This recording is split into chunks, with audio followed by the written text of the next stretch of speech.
तर 4 जूनला विजयाचा जल्लोष करायचा असं मुख्यमंत्री एकनाथ शिंदे यांनी सभेत म्हटलं।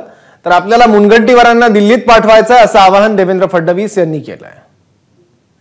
महाराष्ट्रामध्ये पहिला प्रचाराचा नारळ चंद्रपूर मध्ये फुटतोय। हा केवळ योगायोग नाही तर ही विजयाची आपली नांदी आहे।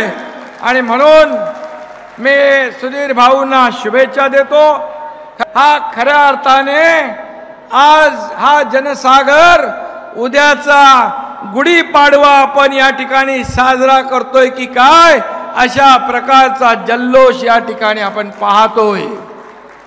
आणि म्हणून असा जल्लोष आपल्याला 4 जूनला करायचा आहे, निवडणुकांचा निकाल लागल्यानंतर।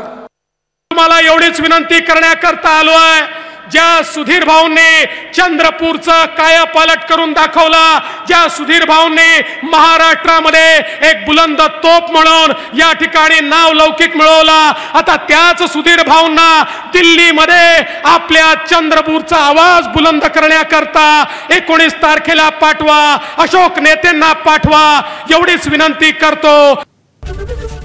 एबीपी माझा, उघडा डोळे बघा नीट।